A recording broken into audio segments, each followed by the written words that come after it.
오늘 영광의 운반자 예외의 제목은 말씀의 제목은 이스라엘 신학입니다. 자, 따라합니다. 이스라엘 신학. 이스라엘 신학. 때에 맞는 말씀이다. 이게 부제입니다. 때에 맞는 말씀, 이스라엘 신학. 우리가 성경에 보면은 예수님께서 그때에 예수께서 말씀하셨다. 그때에 제자들에게 말씀하셨다. 그때에 예수께서 말씀하셨다. 이런 말씀들이 많거든요.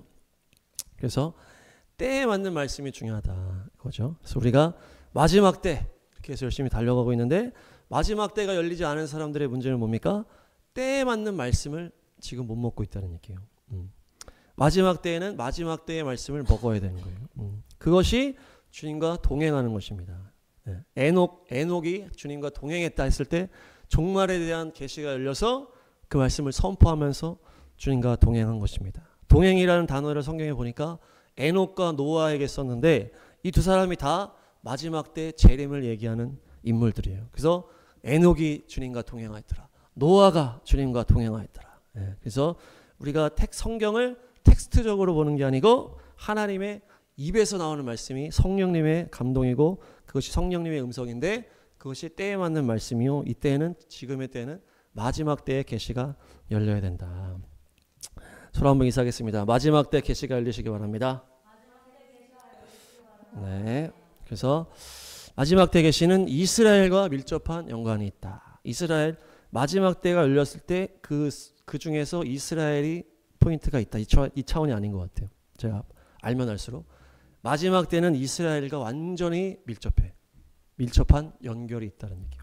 그래서 1948년에 이스라엘 나라가 회복되면서 하루 만에 등장한 나라, 이 나라를 통해서 마지막 때가 열렸다고 우리가 보고 있고 그 67년도에 예루살렘이 회복되면서 믿는 유대인들이 한두 명씩 생겨났다고 고백을 하고 있고 그 중간중간에 많은 전쟁이 있었지만은 2020년 코로나가 전 세계가 하나 되는 재앙이었잖아요. 그래서 전 세계적인 전염병 이후에 23년 10월 7일에 이스라엘 그 하마스 이 전쟁이 마지막 정말 너무나 중요한 전쟁의 문을 열었다. 그래서 이스라엘이 전 세계의 핵심 나라가 되었다. 그 이스라엘 하마스 전쟁 때문에.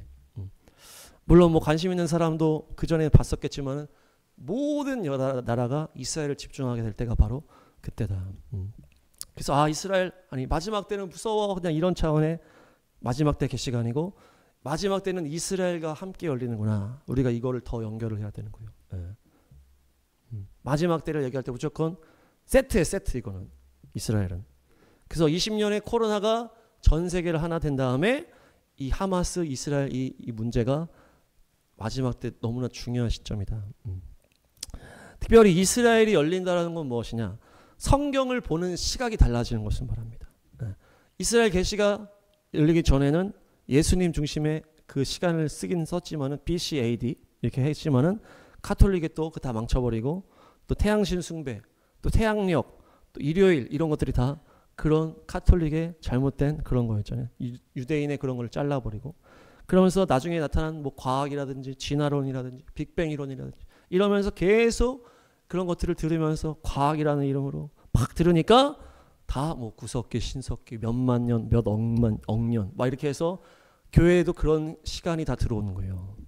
그러니까 다 성경은 그냥 옛날 신화적인 이야기야 이렇게만 되는 거예요. 근데 이스라엘 열리면 어떻게 됩니까?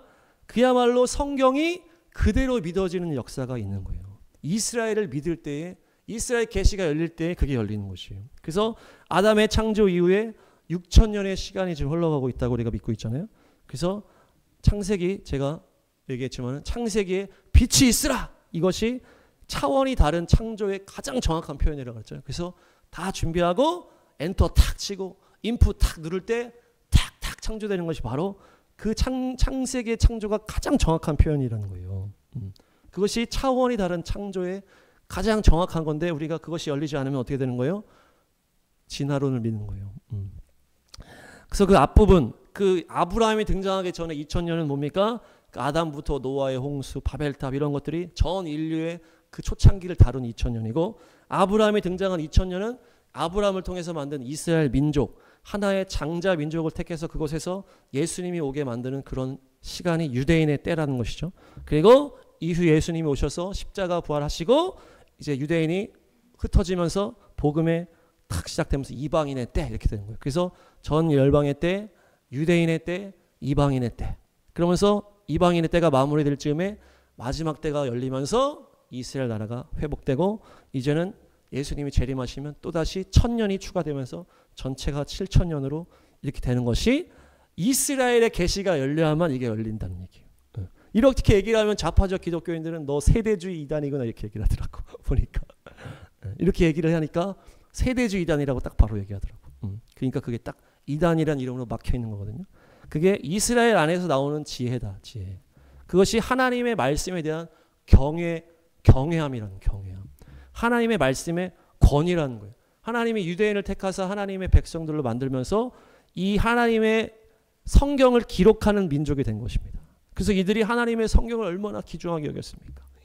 그러면서 이거를 막 틀리지 않으려고 쫙 쓰면서 온 인생을 걸어서 이걸 다 쓴 거 아니에요. 그래서 하나님의 이름을 쓸 때는 우리가 봤잖아요. 막 목욕을 하고 하나님의 이름을 쓰고 틀리면은 다시 처음부터 하고 인생을 걸어서 그것을 기록한 것이에요. 그러니까 성경을 제대로 기록하기 위한 민족이었다는 얘기예요. 이 유대인들이. 그러니까 지금 이 시대에 말하고 있는 옛날에 어떤 자료가 있었다더라 이런 것보다도 가장 정확하고 완전한 자료가 바로 성경이라는 것이에요. 이것이 이스라엘의 계시가 열려야만이 들어가지 이게 안 열리면 다 옛날 자료를 보니까 뭐 그것도 성경도 그냥 신화 아니냐 이렇게 얘기를 한다. 앞뒤가 바뀌어버려. 그것이 바로 헬라적 사고라는 거예요. 헬라적 사고. 헬라적 사고 전 세계한테 복음을 투명하고 심플하게 전하기 위해서 헬라 시대에 헬라어로 신약이 쓰여졌지만은 이 구약의 이 놀라운 하나님의 말씀은 히브리 말로서 그게 이제 히브리적 시각이다 이렇게 얘기하잖아요. 그 시각이 바뀌어야 되는 거예요. 다시. 지금 복음이 다 흘러가고 마지막 때가 열릴 때 이스라엘의 계시가 열릴 때 우리 다시 히브리적 시각으로 가야 됩니다. 히브리적 시각. 완전히 그대로 먹는 거예요. 하나님의 말씀을.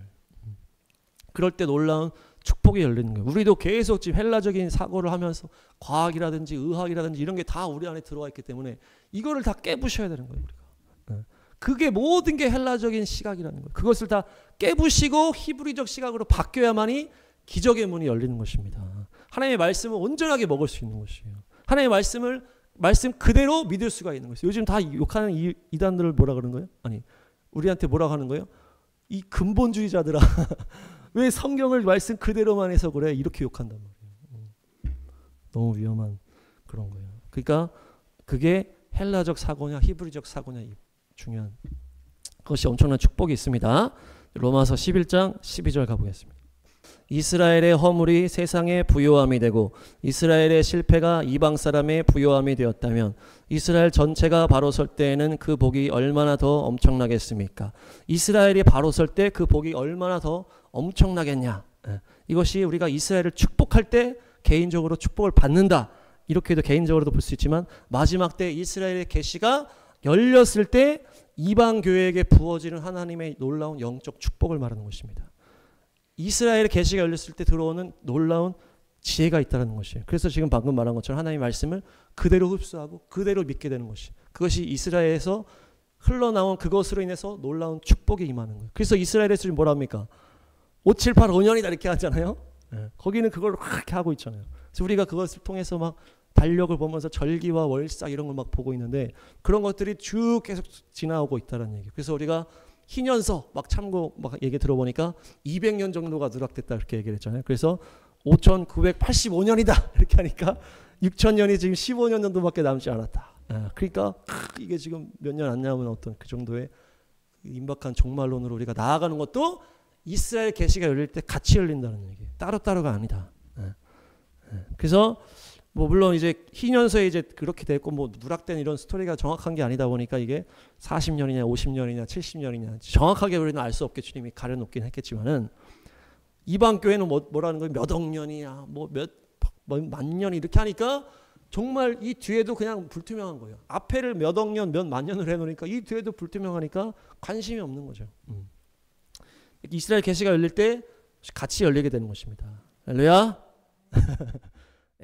유대 사람과 이방 사람이 갈라져 있는 것을 주님이 그 벽을 허무시고 한 세 사람을 만드셨다. 이게 유대인과 이방인이 하나 되는 얘기인데 이것이 초대교회 역사에 있었잖아요. 그렇죠? 유대인의 때가 끝나고 이방인의 때가 열릴 때 이 말씀이 나온 거예요. 그래서 이제 유대인의 안에만 있는 하나님이었는데 이제 이방인의 하나님으로 바뀌는 거야. 그래서 갈라져 있는 담이 허물어지고 이제는 하나가 되는 거야. 이렇게 했는데 이것이 초대교회에 잠깐 된 거예요. 잠깐. 근데 바로 유대인들이 다 흩어지면서 그것이 다 묻혀버린 거예요. 잠깐 초대교회 잠깐 되고 다 날아가 버렸어요. 그러면서 오히려 유대인들은 박해의 대상이 됐잖아요. 이방인들이 유대인만 생각하면 다 죽이려고 했단 말이에요. 초대교회 잠깐 유대인과 이방인이 함께 복음을 사도 바울을 통해서 이렇게 했지만은 그것이 끝나고 나서 바로 이 이방인의 때와 함께 유대인들은 박해받는 대상이 됐다. 유대인을 박해하고 그랬단 말이에요. 그러니까 그 예수님이 여기 이 에베소서에 말씀한 이 한세 사람이라는 개념은 결국에 종말론적인 개념이라는 거예요. 초대교회 잠깐 나왔다가 가려져 버리는 개념이다. 그러니까 이 마지막 때야말로 그야말로 유대인과 이방인이 하나 되는 역사가 이제야 제대로 이루어지시는 거예요. 이제 유대인 안에 예수님의 복음이 들어가면서 이제 나라가 회복되면서 그때부터 차근차근 올라가는 게 바로 한세 사람의 개념이다. 그래서 이 저 에베소서 말씀은 이스라엘이 회복된 다음에 성취되는 말씀이다. 그래서 지금은 한세 사람 교회의 시대다. 용인에도 한세 사람 교회가 있지만은 지금 시대 자체가 한세 사람 교회의 시대다라는 거예요. 그래서 이것이 뭡니까? 이것이 가장 주님의 놀라운 계획이요 하나님의 뜻인데 그냥 우리가 시온대회 한 것처럼 유대인이랑 이방인이랑 같이 막 찬양하는 것도 한세 사람이 맞겠죠. 그렇지만은 중요한 건 뭐예요? 유대인의 신앙의 유산과 이방인의 신앙의 유산이 함께 흘러나오는 것을 말한다. 그것이 한세 사람 교회라는 거예요. 그냥 유대인, 이방인이 같이 예배하는 것도 맞지만은 유대인의 신앙의 유산과 이방인의 신앙의 유산이 함께 흘러나오는 것을 말한다. 그래서 사도 바울이 디아스포라 유대인으로 이방인의 사도가 됐잖아요. 그래서 그 사역을 쫙 연결고리를 했잖아요. 그것처럼 유대인과 이방인의 신앙 유산이 하나가 되는 교회를 세워가는 게 지금의 때 교회라는 거예요. 근데 우리는 어떻습니까? 우리는 기본적으로 이방인 교회잖아요. 이방인 출신 교회. 우리가 해야 되는 건 뭐예요? 그러면 유대인의 것을 받아들이는 거예요. 한세 사람 교회가 되기 위해서는 우린 지금 이방인 교회이기 때문에 유대인의 신앙의 유산을 받아들이는 것이고 그것이 주님이 마지막 때 기뻐하시는 일이다. 그것이 마지막 때 교회가 받는 풍성한 복이라는 거예요. 로마서 11장 12절이 말하는.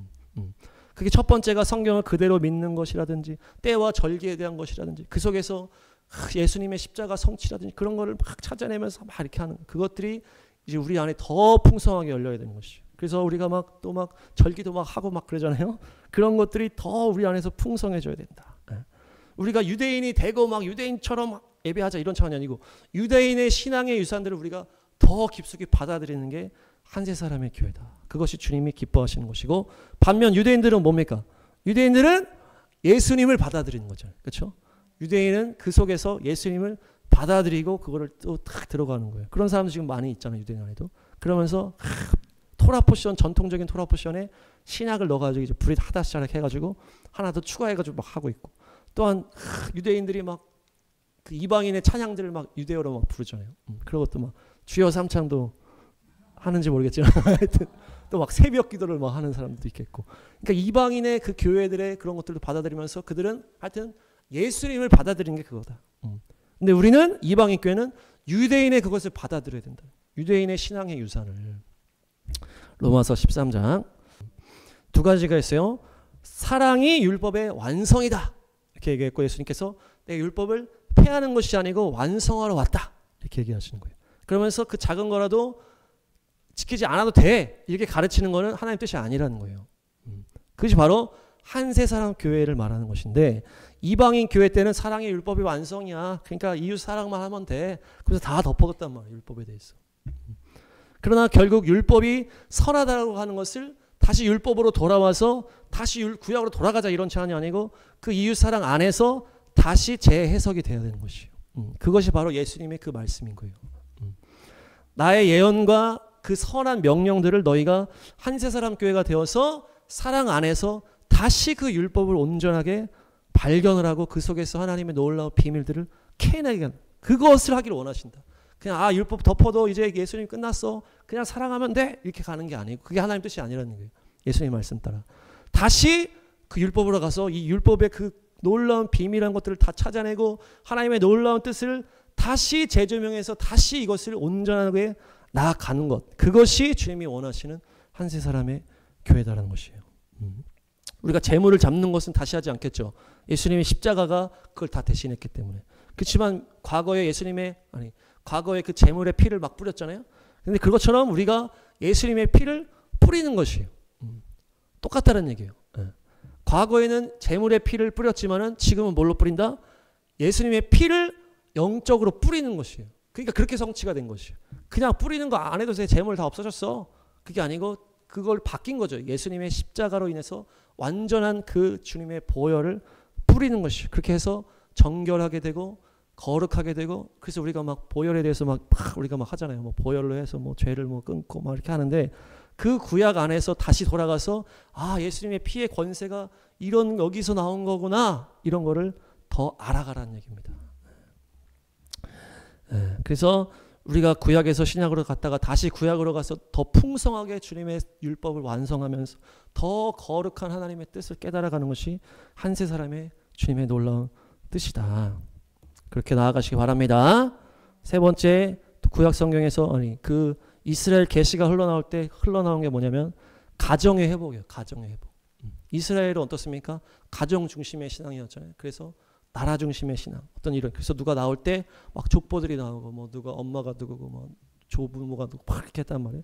그러니까 그들의 신앙은 결국 가정 안에서, 가문 안에서 이게 회복되는 거예요. 물론 우리가 이방인 교회도 뭐 가문이 중요하면 이런 얘기 했지만, 더 이스라엘 열릴 때는 더 이게 계시가 가정 안에서 풀려지는 거예요. 그래서 옛날에는 우리 교회들이 어땠어요? 교회를 세우기 위해서 가정을 막 내팽개쳤잖아요. 그렇죠? 그래서 막 교회 세우고 하다 보니까 아들이 개판이 되는 거예요. 이것이 잘못됐다는 얘기. 이건 잘못됐다. 하나님의 온전한 계시는, 이스라엘의 계시가 열릴 때는 교회나 가정이나 다 온전하게 세워가는 것을 원하는 것이에요.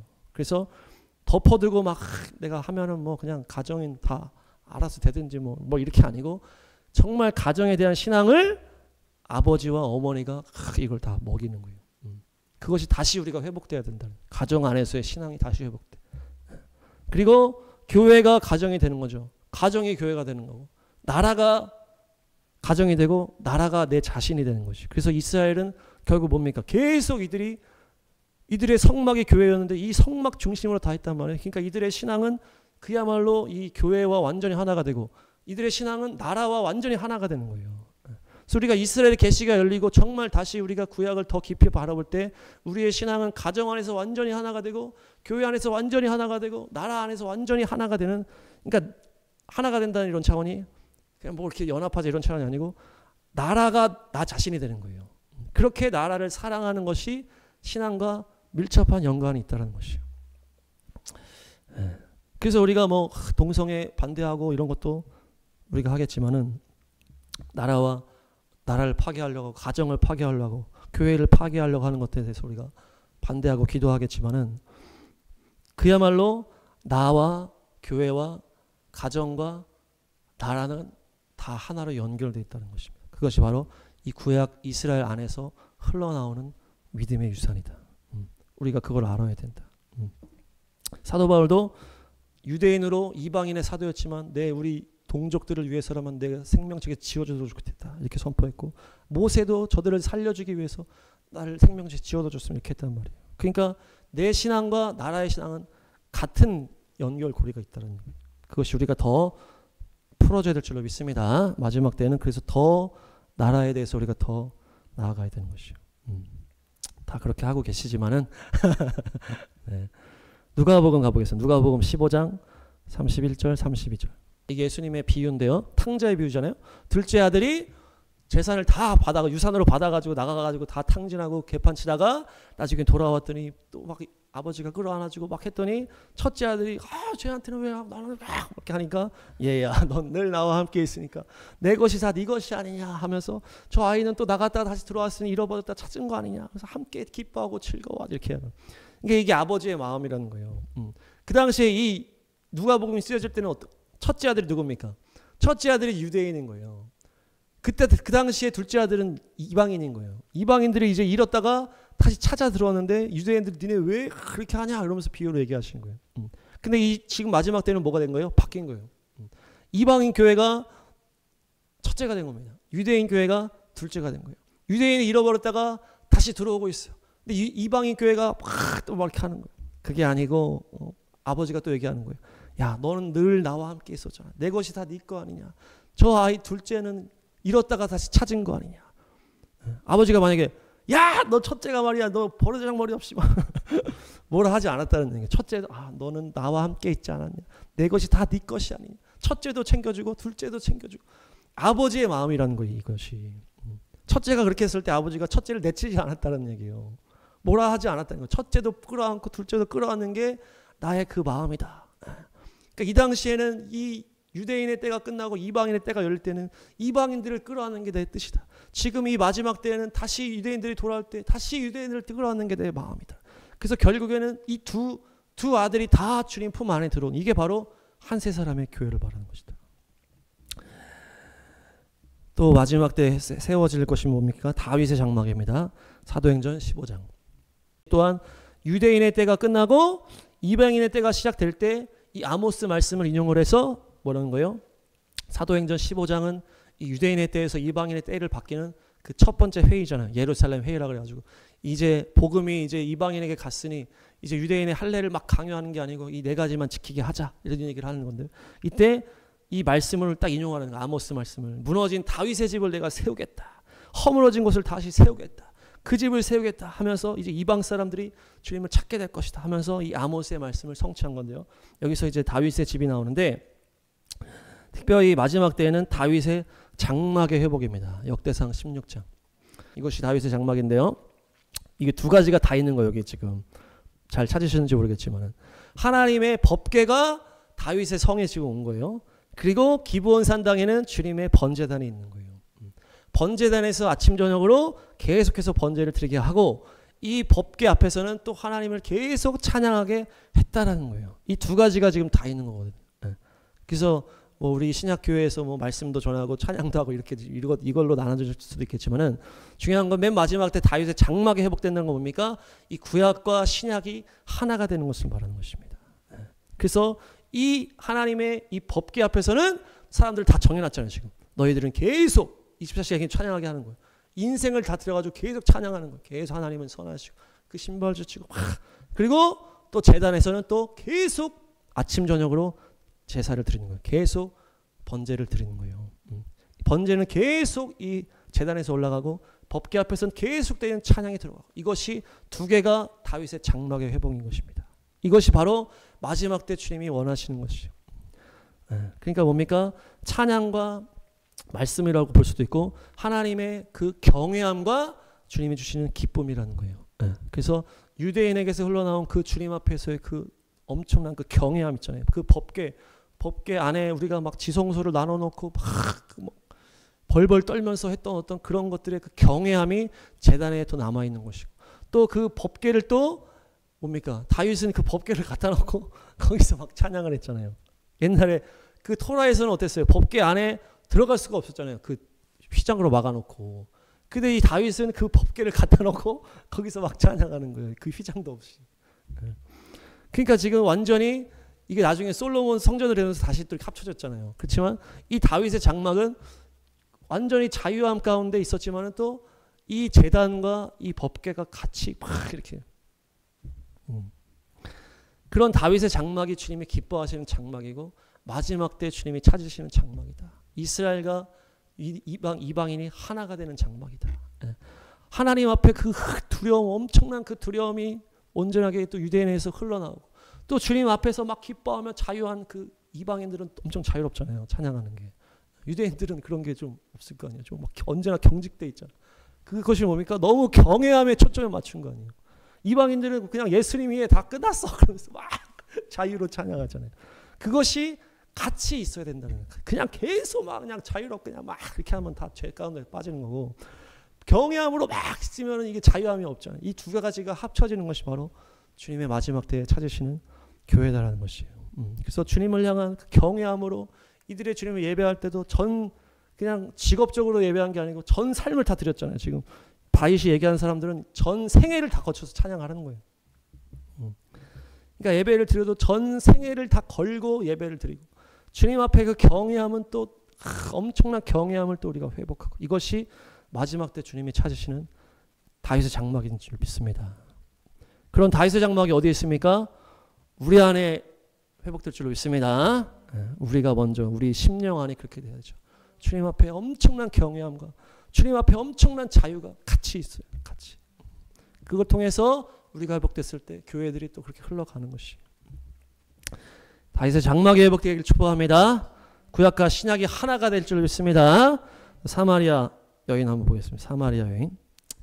이것이 뭡니까? 이 사마리아 여인을 지금 만났잖아요. 사마리아는 이방인을 상징하는 인물인데 하나님께서 예수님께서 이 사마리아 여인을 만나가지고 막 이렇게 하다가 선지자이십니까? 하다가 예배에 대해서 얘기를 하면서 장소에 대해서 얘기를 하잖아요. 예루살렘이냐 사마리아냐 이 사람들이 이렇게 하는데 뭡니까? 이렇게 하니까 예수님이 22절에 뭐라고 하는 거예요? 너희는 너희가 알지 못하는 것을 예배하고 우리는 우리가 아는 분을 예배해. 구원이 유대인에게서 나와. 이렇게 딱 얘기를 해요. 그리고 본론이 이제 23절이 본론이에요. 근데 재밌죠? 장소에 대해서 얘기를 했을 때 주님이 아니야 장소가 중요한 게 아니고 영과 진리를 예배하는 게 중요한 거야. 이렇게 바로 한 게 아니고 22절을 얘기하는 거예요. 너희는 너희가 알지 못하는 이름을 예배하고 있구나. 우리는 우리가 아는 분을 예배해. 구원은 유대인에게서 나오는 거야. 이렇게 얘기를 하는 거예요. 그리고서 이제 이방인이 어떻게 보면 그 핵심이잖아요. 영과 진리를 예배하는 거. 그렇지만 이 22절이 예수님이 괜히 얘기한 게 아니죠.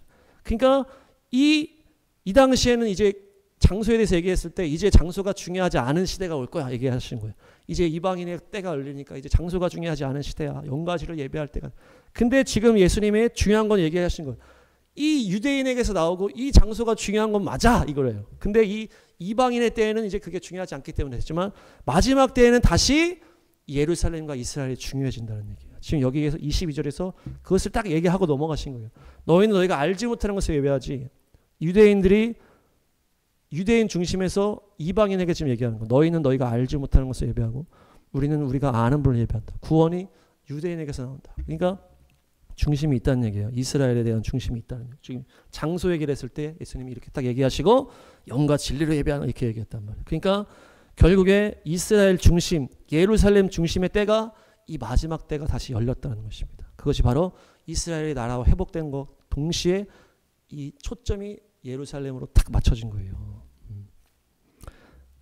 그래서 우리가 물론 예루살렘에서 예배가 중요하다고 했을 때 우리는 지금 여기서 예배드리고 있잖아요. 그렇지만 예배가 뭡니까? 삶의 예배라. 그래서 우리가 예루살렘으로 정렬된다. 예루살렘 뭡니까? 하나님의 뜻에 정렬된다는 것이에요. 우리가 산당 예배 계속 얘기했잖아요. 내 뜻, 내 구원, 어떤 나의 문제에 예수님을 가지고 오는 게 아니고 예수님의 뜻에 정렬되는 것이 바로 예루살렘의 예배라는 거예요. 그래서 예루살렘을 바라보면서 하나님의 뜻이 무엇인지 그거 보면서 우리가 기도하고 이것이 예루살렘에 기도하면 축복이 자동으로 와 이런 차원이 아니고 하나님의 그 중심으로 하시는 일을 언제나 우리가 보고 있다는 얘기예요. 그래서 우리가 예루살렘도 가야 되는 거고 그것을 위해서 정보도 보는 것이고 근데 어쨌든 우리가 삶의 예배 가운데 하나님 뜻에 정렬되어야 된다.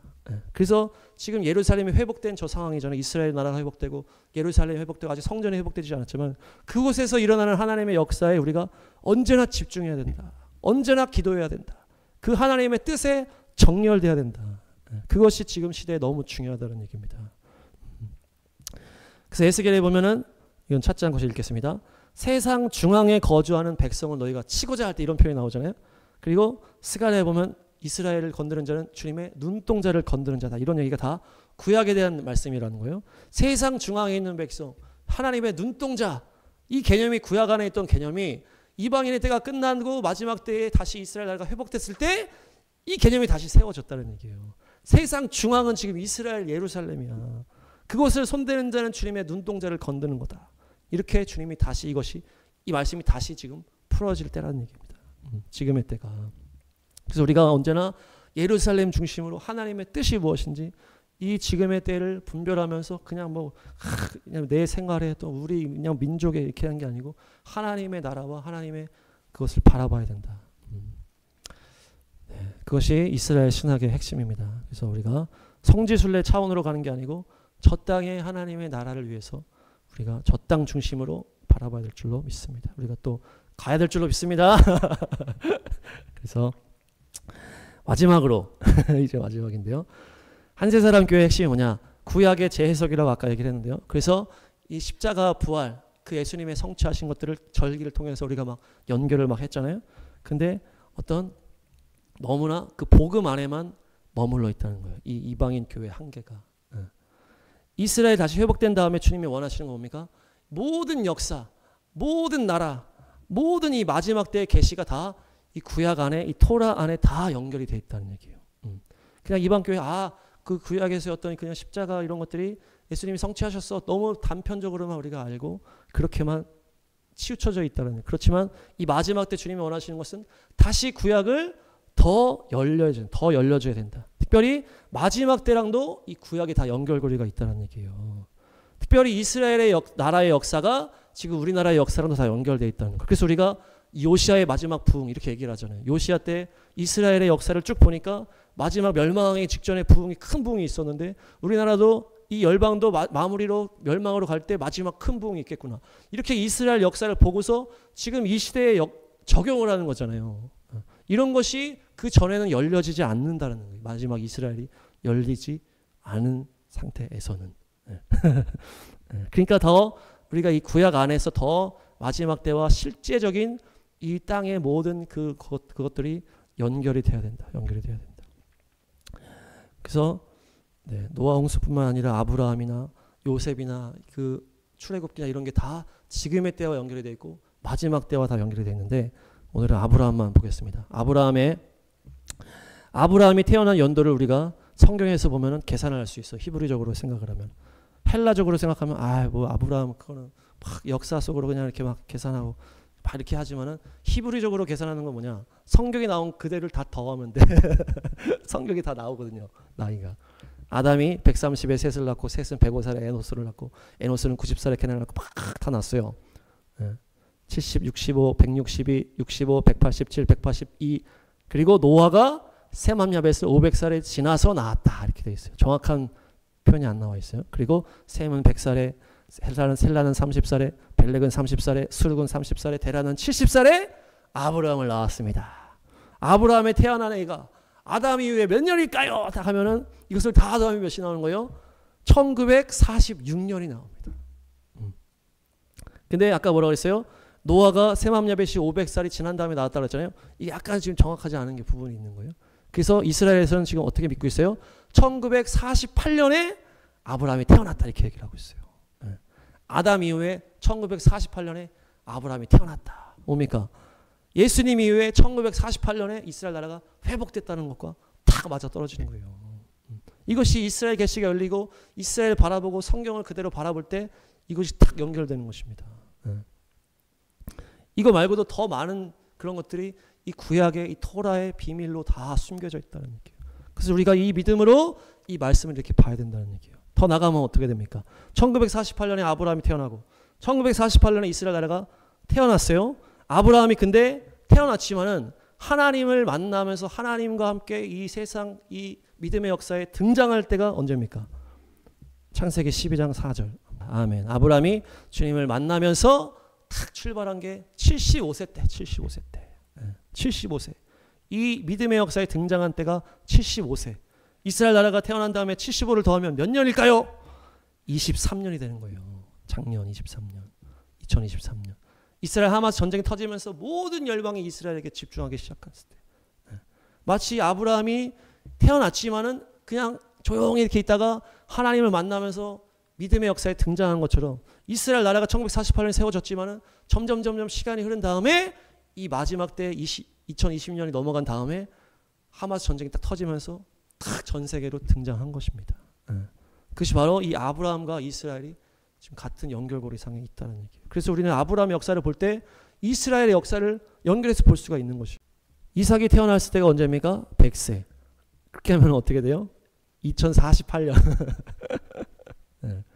그래서 이삭은 예수님과 연결되는 인물이잖아요. 그래서 2048년에 예수님의 천년왕국이 시작될 수도 있겠다고 우리가 볼 수도 있다는 얘기예요. 이 구약을 그렇게 바라볼 때. 또 아브라함과 롯이 막 싸움이 나가지고 흩어지잖아요. 그것을 아브라함 이스라엘 민족 안에서 이 다툼 때문에 이게 탁 찢어지는 것이 이 롯이 헤어지는 것과 연결할 수가 있다는 얘기예요. 그것이 이스라엘과 팔레스타인이 어떤 분리된다든지 어떤 그런 거랑 연결할 수가 있고 19장에 보면 아브라함의 때에 소돔과 고모라를 포함해서 전 세계 세계대전이 일어나거든요. 그것도 마지막 때 전쟁과 연결해서 볼 수가 있다는 얘기예요. 그때 그곳에 바벨론이라든지 아수르라든지 그런 표현들이 다 나오고 그곳에 다 연관된 어떤 제국들이 다 있는데 그것이 다 지금의 때와 연결이 된다는 얘기입니다. 그러니까 이 마지막 때 주님께서 이스라엘 계시가 열리면서 이 성경을 하나님의 말씀 그대로 먹으면서 히브리적으로 해석할 때 이것을 지금 나라의 역사로 그대로 가지고 올 수가 있다는 것입니다. 그래서 출애굽기 10가지 재앙도 마지막 때 재앙이랑 연결할 수가 있다. 물론 주님이 알려주시는 것만 이렇게 해야 되겠죠. 마음대로 막 하면 안 되겠지만은 어쨌든 이 마지막 때의 저 구약의 토라 말씀이 너무나 중요한 말씀이다. 그래서 정리하겠습니다. 우리가 종말론을 깨닫고 노아와 에녹이 주님과 동행했어요. 그래서 우리도 똑같이 종말론적인 신앙을 가지고 주님과 동행해야 되는 것이 바로 때에 맞는 말씀을 먹어야 된다. 주님께서 충성스러운 일꾼이 때에 맞는 말씀을 먹인다고 그랬잖아요. 지금은 유대인의 때도 아니고 이방인의 때도 아니고 정말 맨 마지막 한세 사람의 때다. 이제 예수님이 오시기 정말 마지막 때다. 그러면서 이 우리가 율법에 완성하면서 그냥 구약을 덮어뒀다면 다시 그 십자가의 복음을 가지고 다시 구약의 모든 것들을 더 풀어내야 될 때라는 거예요. 그것이 열방 가운데 모든 교회들 가운데 더 놀라운 축복이라는 것입니다. 유대인의 신앙의 유산을 우리가 받아들이는 것이 주님의 뜻이라는 것이에요. 주님 앞에 그 철저함, 말씀 앞에 철저함, 주님 앞에 그 경외함, 이것이 회복되고 또 가정과 또 나라와 이것들이 회복되는 것들, 그런 것들이 유대인의 신앙 유산이 우리 안에 더 부어져야 되는 것이에요. 그래서 우리가 때와 시기, 절기와 월삭 이런 것들을 가지고 또 주님의 놀라운 또 그 놀라운 주님의 그 계명들을 우리가 또 계시들을 보고 있는데 또한 단순히 어떤 지금까지 흘러온 어떤 헬라적인 사고방식, 어떤 세상에서 말하는 어떤 과학 이런 것으로 우리가 거기에 물들어가면은 주님의 기적이 열리지가 않고 정말 말씀이 히브리적인 그 하나님의 놀라운 영광이 임할 수가 없다는. 그래서 우리가 이 이스라엘 열릴 때 같이 우리의 사고도 다 열려야 되는 것이에요.